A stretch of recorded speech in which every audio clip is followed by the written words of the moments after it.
Hey again, everyone, beloved readers, listeners, and fans.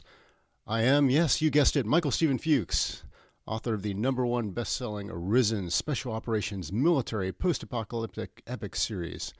And I got so much personally out of doing the prior episode last week. And despite not being sure I'd ever do another one, here I am back at it again. A little bit of the impetus for this is that it's now officially launch week for Operators Volume 1 and relaunch week for the book itself, and I am in a celebratory mood. Not to mention, God save us all, a promotional one. So, if you haven't grabbed the Audible edition performed by the great R.C. Bray and are thinking about ever doing so, I am very grateful indeed for you grabbing it this week. Basically, the size of these launches is somewhat critical because that determines the book's rankings on the bestseller charts, and those rankings, aside from and in addition to your amazing word-of-mouth support, is how the series gets in front of potential new readers and listeners. And it is getting new people into the series that's how I get to keep writing it. So again, if you were ever exploring the Arisen audiobooks, or thinking about doing so, now with the first book in the Operators spin-off series, which you can just jump straight into without having read anything else first, now is a pretty good time. And if you're more an ebook person, with the Kindle edition discounted 2/3 off to only $1.99, it's also a good time to grab that. Finally, if you're thinking about roping your friends, colleagues, loved ones into the Arisen universe, all of the above makes this week a good time for that as well. And as noted by me 10,001 times and counting, I am more grateful to you than I can express for your amazing support of these launches and your even more lovely and loving word-of-mouth support. It means the world to me, and you guys rule. Okay, so last time I brought us up to date on my never-ending and never-boring artist journey to the beginning of this year, namely 2024. The 18 months leading up to that was, seriously, arguably the best period of my whole life, both as an artist and a human. As I said, I took a little time off after finishing Raiders, in no small part to try to get my historically problematical head into better shape than it's ever been, achieving a previously unmatched or even imagined level of serenity. Then I came back to my desk and gobsmackingly, unexpectedly, wrote the best book of my life, the one launching in audio today. And even more unexpectedly, I had the most peaceful and enjoyable and thrilling experience of writing it. Best writing experience of my life. That was just something. And so, probably inevitably, I thought, okay, wow, damn, I'm sorted. I'm there, man. But, as probably any one of you could have told me if I'd been smart enough to ask, there actually is no there, not any kind of permanent one. Somebody I follow, I think probably the great Naval Ravikant, related a story of talking to a Buddhist monk buddy of his, and this guy said, basically, in 30 straight years of meditating and contemplating, he learned exactly one thing. All that rises falls away. Which is pretty damn bracing, but also self-evidently true. So what the hell happened on my journey? What went wrong? Like I said, I really wanted to end on a high note with the last episode. And you know what? Even if everything went to hell permanently after that, I would and will always be grateful for those nearly perfect 18 months. That was so much better than most people in this vale of tears get, and in many ways felt better than I deserved. And I'll always have it. Even more importantly, as an artist, I know that book can never be unwritten and is forever. It will always be under a cover and probably downloadable, and I dare to hope people will be reading it for 100 years. But, okay, what did go wrong after that? Well, like I said, I took some time off after Raiders for basically the first time ever, and then I self-consciously slowed down my pace of production a bit, reducing my daily word counts to something less punishing and dropping down to putting out only 2 books a year. And I think maybe the bill for that finally came due. Now, don't get me wrong, my book sales and rankings at launch time had been in kind of a slow, steady, graceful, manageable decline pretty much since the end of the main series.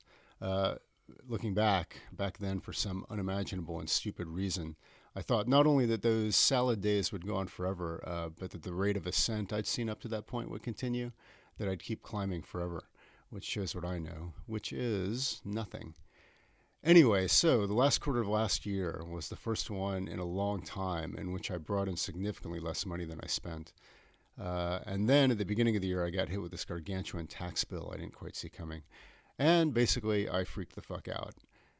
Now, understand I'm pretty hardwired from childhood to feel like everything is falling apart all the time, usually at the first sign of trouble. This is for the fairly intuitive reason that everything always was falling apart, and exploding spectacularly during my childhood. But I'm not going to bore you with my personal bag of shit I'm dragging around, to borrow a line from Neil Strauss. I think each of us has got our own, and most people's are a hell of a lot worse than mine.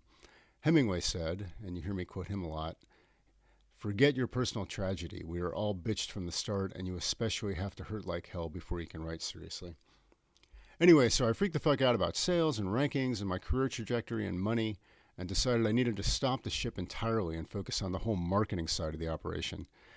Basically, it started to look like A, I'd been in the absurdly fortunate position of having the books just sort of sell themselves for like the last decade. And B, most people who are in the business of selling things have to, market them in some way. And C, virtually every other author, it turned out, certainly the independent ones, have been doing all this basic marketing stuff, blocking and tackling, all these years. And I'd been completely ignorant of all of it and basically just totally blowing it off. Now, I will spare you any kind of rundown of what that stuff is, as you won't be surprised to learn it bores me to tears, so I have no idea how quickly it'll put you to sleep. But suffice to say, I was initially like, okay, yeah, I'm going to have to take all of January out to sort out the whole marketing side of the house. But then as I got into it fairly deeply, for instance, reading like 20 books on the topic in the first month or so, I quickly realized, oh shit, this isn't a January thing. This is a 2024 thing. Ouch. Ultimately, again, to jump ahead a bit, I was smart enough to admit that I was not nearly smart enough on a lot of this stuff, particularly the advertising piece, and I wasn't going to get smart enough fast enough, and mainly seriously wasn't going to have the patience to sit there meticulously and relentlessly designing, testing, optimizing, and scaling ads on Facebook and Amazon, which evidently is the only way to find ones that actually work and get a steady stream of new, devoted readers into the series, which I was going to need to keep working full-time as a writer. So I was lucky enough to find an agency of totally lovely and skilled people who specialize in exactly that kind of thing, and I brought them on. But, me being me, I still thought I knew more than everyone based on a few weeks or months of reading and study, the books, the podcasts, the videos, the mailing lists, the online training courses. And so I kept trying to micromanage the process, getting in and twiddling the bits and arguing with them, these guys who are the pros, about what most needed to be done and how. But finally, that job still really not done. That is, my sales had not perked up all that much. I realized I really, really needed to get back to my actual job, writing the damn books. So I pulled up my diaper and finally started doing that in June after 6 months of bashing my face against the marketing monolith. But if you've ever read anything I've written about the process, which is a lot, you'll already know that a novel on the go is almost by definition a project completely impossible to manage, an equation in way too many variables to solve. And in particular, the initial, long, hard, punishing, meticulous story design stage is that times 1,000. You're basically trying to take a whole bunch of scattered ideas and notes and images and themes and mold them into something like a single coherent narrative shape that works and hits and satisfies reader expectations, and all at once also satisfies, about 200 critical storytelling principles and paradigmatic concerns and structural requirements, and on and on. And which also completely blows the freaking doors off. And doing this every time always makes my brain ache all day long for months. So sure, okay, that's just the price of glory. Anyway, trouble was this time, as soon as I went back to writing, I instantly had the overwhelming sensation of being underneath two huge projects that were both totally out of control, namely the marketing project and the new book. And I basically melted down. This meltdown made me realize pretty quickly, which is at least a little bit to my credit and makes me feel slightly less stupid. I realized that I really seriously couldn't do both things at once. They might both be full-time plus jobs, but I couldn't do them myself, and by trying, I was only going to A, go insane, and B, fail catastrophically at both of them. So I got the agency people on a Zoom, and I apologized to these lovely, skilled, super caring people for trying to micromanage everything they did rather than just letting them do their damn jobs. And I fired myself as marketing director. And I got back to the job I presumably am qualified to do and don't suck at, namely writing the damn books. Except, suddenly I did suck at it. Basically, this book, Operators Volume 2, has just been handing me my ass on pretty much a daily basis. It's pretty funny, actually. My girlfriend, my best mate here in the UK, a few other people I'm close with in my life, kind of see me go through this every time. With every book, basically, I have no real idea if I can write it, if it's ever going to happen, if it's going to work, or if it's going to end up as just this gigantic steaming pile, which everyone hates. And every time I say that to them, these loved ones just laugh at me. They're like, yeah, dude, you say this every time. And every time you nail it. You've done this 30 times. What could possibly make me think I can't do it again? Well, okay, yeah, I get that. But here's the thing. That's how it looks from the outside. From the inside, it's totally different. Every book genuinely does seem impossible to me, and I really believe it is impossible. And every time it seems like a total miracle to me that I do get the shit written and produce something at the level of quality you guys expect. And the fact that I pulled off this miracle 30 times in a row does absolutely nothing, or so it seems to me from inside the maelstrom, does nothing to make the 31st miracle any less impossible seeming. It's still a damn miracle I have to pull off another one. There's an old saying in the writing trade, the last book doesn't help you write the next one. And I'm pretty sure I'm the rule that proves this rule, times about 10,000. And so anyway, after the experience of writing Operators Volume 1, which again, I was pretty sure, and most readers agree, was the best thing I've ever put out, and the miracle of having found the whole process of writing it incredibly exciting and healthy and even fun, I dared to imagine I'd finally broken through. After 20 years and 30 books of having my ass kicked by these things and having to bleed to get each one written, I'd found the joy. And maybe I was finally good enough to just do this, that I'd broken through. But no. Highly unexpectedly, I was getting back to getting my ass handed to me. And so, as so often before, see for instance episode 2 of this podcast, I found myself fighting kind of a brutal spiritual battle alongside the battle to get the book written. In this case, it was a crisis of artistic faith, or maybe commercial faith, I don't know. But I was thinking, is there any point to this? Do books matter? Do people care? Does anyone even read anymore? Is anyone going to buy this? And mainly, do I really have it in me to do it again? To do the bludgeoningly hard work and pull off the near miracle of a truly great novel yet again? But then, yet another really funny thing happened on the way to the forum. I think you'll love this bit, actually.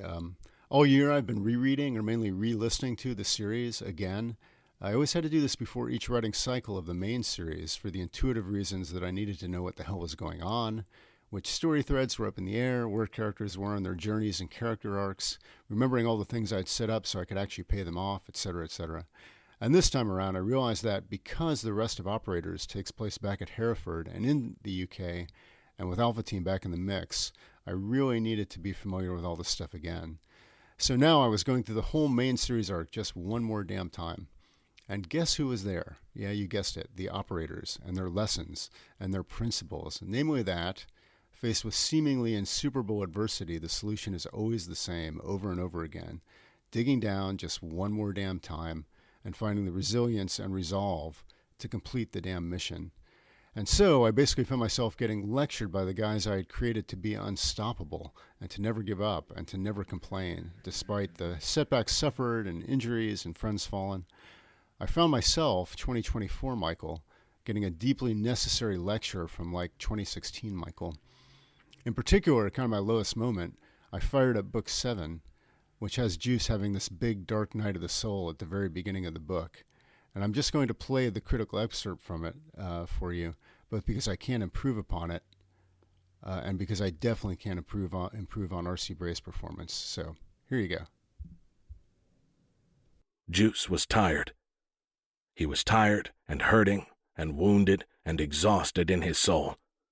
Even after a couple of days of recovery from their impossible mission in North America and the Battle of the JFK, he still felt utterly depleted, like there was nothing left in the tank. But he also knew this problem had the same solution it always did. Simply, he had to break through, yet again. It was always about the same thing, resolve to carry on. Coming up through the ranks of U.S. Army Special Forces, Juice had always been told, you have to never give up no matter what, and he'd believed that. Moreover, he believed he'd got it, that his resolve was unquestionable, that he would never quit, and that nothing could stop him. He had done everything ever asked of him, and getting to his level had required near superhuman resilience and resolve, resilience to all difficulties, and resolve to never quit. But ultimately it turned out that those deceptively simple words were a lot heavier than he ever could have imagined. Because what they don't tell you is, even after you had not given up many times, and yet not a damned thing had come of it, you have to not give up all over again. Then you had to do it again, and again, long after you thought you'd already checked that one off. Maybe long after all your strength was gone. This was particularly hilarious because I had used my own experiences of battling adversity and rejection in the publishing business to inform Juice's experiences in the Zulu Alpha. But mainly, and not for the first time, see episode 4 on how the operator saved my life, I was smacked in the face with some critical lessons. For starters, failure is always a choice. Exhausted, demoralized, I'd been teetering on the brink of giving up on the whole marketing project because the first 6 months kind of furious effort seemed to be a bust. But then I realized I don't get to give up. And so I told the agency, who were a little demoralized with their own results and thought maybe this genre was just kind of dying, hey, we don't get to fail. And I wasn't going to give up on them either. As the author James Michener unforgettably said, character is what you do on the third and fourth tries. And second, and more importantly, I realized I really just got lulled by 18 months of blissful writing and living into forgetting that it's always been a battle for me. Every book is impossible until I write it, and every writing cycle is a usually fairly bloody struggle. And so now, I still honestly have absolutely no idea how I'm going to fix or write this next book. But you know what? I've been here many times, and I'm just going to have to damn well figure it out. And I will.